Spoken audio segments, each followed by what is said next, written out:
I'm afraid I have to depart from the apparent consensus about the wisdom of what RTE did regarding the Eurovision Song Contest.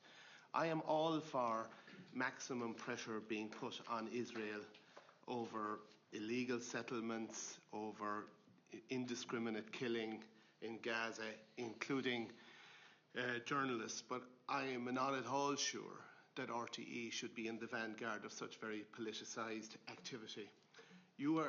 I expect foreign policy from government and from legislators. I expect foreign policy proposals from NGOs.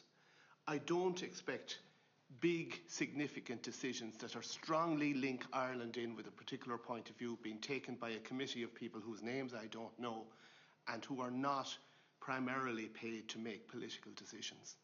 And when I look at the Broadcasting Act, and I don't say that there's direct violation of it, but I see references to being responsive to the interests and concerns of the whole community.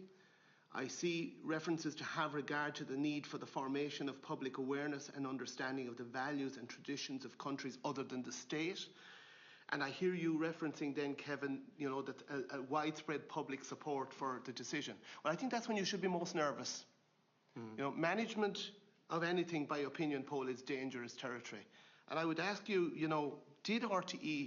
should RTE have stayed in its lane here? And also, it seems to me to be very paternalistic to go further then from withdrawing from the competition and then to take it off the airwaves that night. I'm not, I'm grateful for Midsummer Murders and Foyle's War the night of the Eurovision, but I think it's rather paternalistic. Aren't Irish people mature enough to decide what they will watch or not, and whether it sticks in their craw sufficiently to turn off if Israel is a participant? So I actually think you got it all wrong here. Okay, can I answer that? Please. Yeah, look, there will be people who think we made the wrong decision. In the end, we had to make a decision, and it is the Eurovision Song Contest participation is a matter for the broadcaster. It's not a matter for governments. It's really important. It's an independent competition, and it is in the constitution of the EBU, the European Broadcasting Union, that is a matter for the broadcaster to decide whether you take part or not. So we had to make a decision. Were we in or were we out? And, we've had long discussions with the EBU, and there were a range of views expressed in the room, obviously, in Geneva when I was there. But, our considered position is as we've expressed it in the public. Now, not everyone's going to agree with it. I appreciate. Yeah, but it doesn't matter not agreeing with it, because of course you have to be independent when it comes to how you spend your money and the reasons you spend your money. I get that.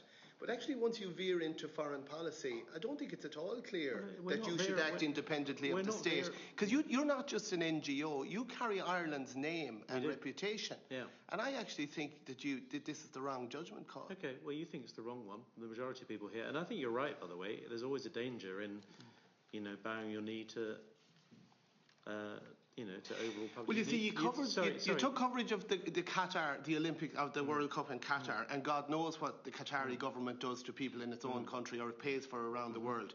You covered the Beijing Olympics, and we all know what China does to its Uyghur people in Hong Kong. That is not a matter for us to decide whether we take part in the Olympics. It's a matter for you to decide whether you cover it and whether you bring transmission of it. And that's my point. You deviated here, and I'm just wondering, are there some causes that are special? No. I think it seems that there are. Actually, yes, there are some causes. Especially. Yeah, but I don't think it's consistent, actually. I'm afraid that's your view, but it's not mine. No, of course it is. But I think you should rethink it. Well, we're not. And I say that with full. I think that you have undermined the perspective that you are supposed to be impartial in matters around current affairs and politics.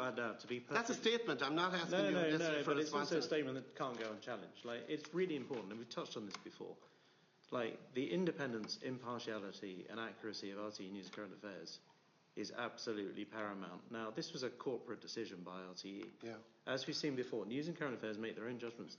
They are regulated by Commissioner Mullen to those standards. Yeah. We've not had a single complaint upheld about our coverage of Gaza, nor would I expect us to. So those are two separate things. And they're not, because it's a bit like in the courts. Justice has to be done, but it has to be seen to be done. You have to protect your reputation here and how you are seen in terms of impartiality. And your reference to opinion polls worries me. I've just to public support. I didn't say that was the reason for it. I just said we had received overwhelming public support, and that was reflected. And in fact, your reference to journalists being killed worries me. I would much rather you lobbied the Irish government to take strong stance on that. rather than that you took corporate decisions on behalf of the whole nation about what people watch or may not watch. If it's a public service broadcast, you believe in free reporting around the world, you have to take a stand yourself and not leave it to others. That's absolutely not true. You were expected to be impartial. No, we're not. You were expected to be impartial in your presentation of issues. We're not expected to be impartial. And you're much more trustworthy when you are. And this goes to the whole issue of trust, Kevin. We are not expected to be impartial in terms of the wanton killing of journalists. There's no impartiality about that. Nobody should be impartial about it, but you have corporate decisions to make about what you cover. And in a matter that is to do with entertainment, I would expect you to be more careful, to be honest with you, because you have to represent not just the majority of people who agree with you, and I might agree with you about Israel and certainly about the killing of journalists, but I just think that you didn't stay in your lane on this. And we're going to have to agree to disagree with this, sure. But I just think it's too easy to decide issues on the basis of what is really popular in the country at the time. We didn't decide on that basis. And you've been well represented.